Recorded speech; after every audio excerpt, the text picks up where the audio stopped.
ನಮಸ್ಕಾರ.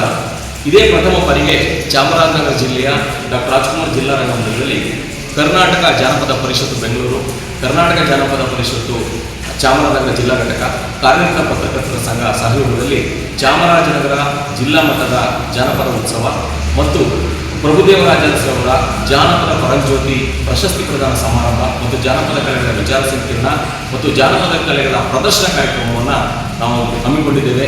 ಈ ಎಲ್ಲ ಕಾರ್ಯಕ್ರಮಗಳಿಗೆ ಚಾಮರಾಜನಗರ ಜಿಲ್ಲೆಯ ಸಮಸ್ತ ಜಾನಪದ ಕಲಾವಿದರು ಹೆಚ್ಚಿನ ಸಂಖ್ಯೆಯಲ್ಲಿ ಬಂದು ಈ ಕಾರ್ಯಕ್ರಮವನ್ನು ಯಶಸ್ವಿಯಾಗಿ ನೆರವೇರಿಸಿಕೊಡ್ಬೇಕಂತ ಈ ಮೂಲಕ ತಮ್ಮಲ್ಲಿ ವಿನಂತಿ ಮಾಡ್ತಾ ಇದ್ದೀನಿ.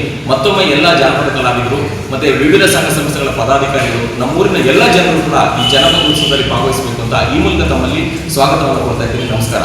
ದಯಮಾಡಿ ಬನ್ನಿ, ಜನಪದ ಉತ್ಸವವನ್ನು ಯಶಸ್ವಿಗೊಳಿಸಿ. 10:00ಗೆ ಮಂಟೇಸ್ವಾಮಿ ಮಠದ ಪೂಜ್ಯ ಶ್ರೀ ಭರತರಾಜ ಅರಸರವರು ಸಾನ್ನಿಧ್ಯವನ್ನು ವಹಿಸ್ತಾ ಇದ್ದಾರೆ. ಉದ್ಘಾಟನೆಯನ್ನ ನಮ್ಮ ಕರ್ನಾಟಕ ಜಾನಪದ ಪರಿಷತ್ತಿನ ರಾಜ್ಯಾಧ್ಯಕ್ಷರಾಗಿರ್ತಕ್ಕಂಥ ಪ್ರೊಫೆಸರ್ ಇ ಜಿ ಬೋರ್ಲಿಂಗಿನವರು, ಅವರು ವಿಶ್ರಾಂತ ಕುಲಪತಿಗಳಾಗಿಯೂ ಕೂಡ ಹಂಪಿ ವಿಶ್ವವಿದ್ಯಾಲಯದಲ್ಲಿ ಕೆಲಸ ಮಾಡಿದಂಥವರು.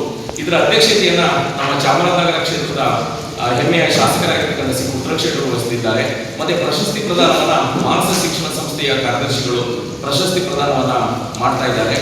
ಮತ್ತೆ ಪ್ರಶಸ್ತಿ ಪುರಸ್ಕೃತರು ಜಾನಪದ ಉತ್ಸವ ಮತ್ತೆ ಜಾನಪದ ನಮ್ಮ ಸ್ವಾಮೀಜಿಯವರು ಪ್ರಭುದೇವರಾಜರ ಸ್ವಾಮೀಜಿಯವರ ಹೆಸರಲ್ಲಿ ಜಾನಪದ ಪರಂಜ್ಯೋತಿ ಅನ್ನುವ ಒಂದು ಪ್ರಶಸ್ತಿಯನ್ನು ಕೂಡ ನಾವು ಕೊಡೋದ್ರ ಮೂಲಕ ಜಾನಪದ ಕಲಾವಿದರಿಗೆ ಪ್ರೋತ್ಸಾಹ ಮಾಡುವಂಥ ಕಾರ್ಯವನ್ನು ಮಾಡ್ತಾ ಇದ್ದೇವೆ. ಈ ಜಾನಪದ ಕಲಾ ಪರಂಜ್ಯೋತಿ ಪ್ರಶಸ್ತಿಗೆ ಮೈಸೂರಿನ ಹೆಸರಾಂತ ನೀಲಕರಾಗಿರ್ತಕ್ಕಂಥ ಡಾಕ್ಟರ್ ಗುರುರಾಜು ಮೈಸೂರವರು ಅವರನ್ನು ಆಯ್ಕೆ ಮಾಡಿದ್ದೀವಿ. ಇದರ ಹಿನ್ನೆಲೆಯಲ್ಲಿ ನಾವು ಬಹಳ ಹೆಮ್ಮೆ ಅನಿಸ್ತಾ ಇದೆ ನನಗೆ. ಜಿಲ್ಲಾ ಕಾರ್ಮಿಕ ಪತ್ರಕರ್ತರ ಸಂಘ ಚಾಮರಾಜನಗರ ಜಿಲ್ಲೆಯವರು ನಮಗೆ ಸಹಕಾರವನ್ನು ನೀಡಲಿಕ್ಕೆ ನಮ್ಮ ಮಾನ್ಯ ಅಧ್ಯಕ್ಷರಾಗಿರ್ತಕ್ಕಂಥ ಸಿದ್ಧಲಿಂಗ ಸ್ವಾಮಿ ಅವರು ಮತ್ತೆ ನಮ್ಮ ಕಾರ್ಯದರ್ಶಿಗಳಾಗಿರ್ತಕ್ಕಂಥ ನಮ್ಮ ಪ್ರಸಾದ್ ಅವರು ಕೂಡ ಈ ಒಂದು ಜಾನಪದ ಉತ್ಸವದಲ್ಲಿ ಒಂದು ಬಹಳ ಹೆಮ್ಮೆಯ ವಿಚಾರ ಅಂದರೆ ಜಾನಪದ ಕಲಾವಿದರ ಉತ್ಸವ ಮಾಡಲಿಕ್ಕೆ ನಾವು ನಿಮ್ಮ ಜೊತೆ ಕೈ ಜೋಡಿಸ್ತೀವಿ ಅಂತ ಹೇಳಿ ಅವರು ಇವತ್ತು ನಮ್ಮ ಜೊತೆ ಈ ಒಂದು ಉತ್ಸವದಲ್ಲಿರೋದು ನನಗಂತೂ ಬಹಳ ಹೆಮ್ಮೆ ಆಗ್ತಾ ಇದೆ. ಹಾಗಾಗಿ ಕರ್ನಾಟಕ ಜಾನಪದ ಪರಿಷತ್ತರ ಪರವಾಗಿ ಮಾನ್ಯ ಅಧ್ಯಕ್ಷ